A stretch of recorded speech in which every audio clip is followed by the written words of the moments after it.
I'm Monica Alba, White House correspondent for NBC News, and today at NBCU Academy, I'm going to be talking about how to cover a press conference.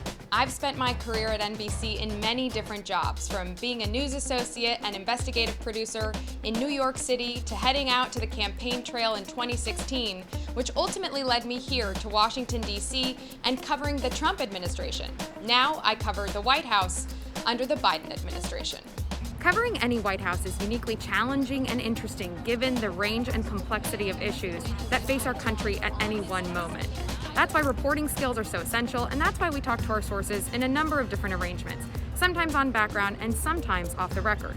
But one of the most visible aspects of our job is the many press conferences we have here at the White House, either with the president or the press secretary, where we have to make the most of our face-to-face time. First off, how do I prepare and how much do I need to prepare? It's great to prepare as much as possible. You're going to want to read up on all of the interviews and latest appearances by whoever is holding the press conference. That way, in the formulation of your question, in case the person comes back to you and says, "When did I say that? Why are you asking me?" you have all of the information right in front of you. You've said repeatedly that you think that some of the equipment that governors are requesting, they don't actually need. You said New York might not need 30,000. You said it on Sean Hannity's Fox News. You said oftentimes newsmakers are going to want to turn the question around on the reporter. So you want to be sure to have all of that as accessible so that then you can be agile if you need to adjust in the moment. When journalists get up Sean Hannity and ask questions that are so threatening. I was quoting you directly from your interview with Sean Hannity. You also need to be flexible so you can ask on-the-spot questions based on whatever may have happened in the news cycle that hour or something that happened at the press conference. It's great to have all the knowledge in your head going into it, but know that once you get into the room, your entire plan can change, and that's okay. So also be sure to trust your gut. How do I listen for what's newsworthy? This is key. Asking the right questions is critical in any press conference, but listening to the response is perhaps even more important so you know when to follow up and what necessitates more clarity. Can I follow up on a rest, please? I have two questions.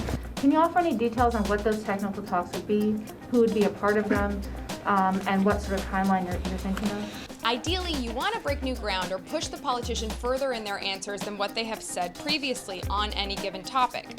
Any hints at specifics or a time frame tend to make the most news, but also sometimes what the person doesn't say is just as newsworthy. How do I get the person to say interesting new things instead of just talking points we've already heard? Here's a hint. Use their typical talking points in the setup to the question. Instead of asking something open-ended, you can say something like, "You've said X in the past, so what does that mean for Y?" and explain concerns over Z. That way, you can get ahead of a pre-planned answer. On the vaccine and vaccination announcement, we've kind of known for weeks that you'd see this ramp up in production. And I'm curious, why move up the timeline now? Is there a desire to make sure that people who are hesitant or reluctant to get a vaccine feel like they can do so? What's the thinking there?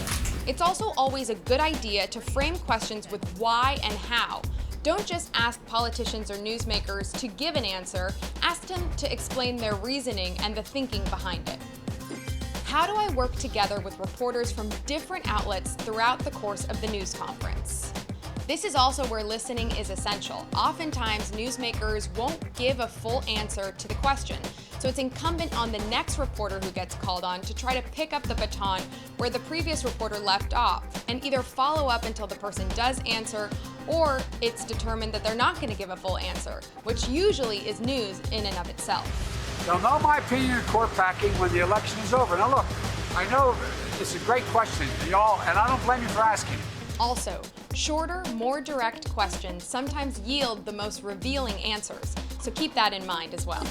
What do I do when the person doesn't answer my direct question? You've probably seen this before, where the person talking isn't actually answering the questions directly. They may be speaking, but they may not be saying anything. It's very fair to respectfully interject or wait until they finish and say, "With all due respect, Mr. President or Madam Vice President or Secretary whomever, if you could please answer the question. There are several lawsuits that the campaign is engaged on, and I would point you to the campaign for specifics That doesn't on answer those. my question, though. My question is, what is the White House doing to get more resources for funding and staff to make sure, as the president says, that it will be a secure and safe election? Well, as you know, Peter, If that doesn't work after one or two tries, it's probably best use of your time to move on. But you can always say as you transition to the next question, it doesn't seem like you're going to fully answer that one, so here is another question. What do I do if they don't call on me? Can I still report on other people's questions? Absolutely, and this will happen a lot. Don't worry, it's all fair game to report on, but remember to always include the context of the question when reporting on the answer as well. You won't always get called on, but going through the prep for a big press conference will make you a better and sharper reporter for the next opportunity. Bottom line, covering press conferences requires homework in advance, but you also need to be agile enough to adjust in the moment, especially given how quickly the news cycle can change these days. Breaking news as we come on the air from Washington. Brand new tonight from the White House. And remember, just because the person giving the press conference decides to end it, it doesn't mean you can't attempt to shout some additional questions. Mr. Vice President, Mr. Vice President. Oftentimes, when they're leaving the room mid-walkout, you'll see them turn around, pause, and even answer the question, sometimes offering the newsiest bits of all. I'm Monica Alba for NBCU Academy. Thanks for joining me.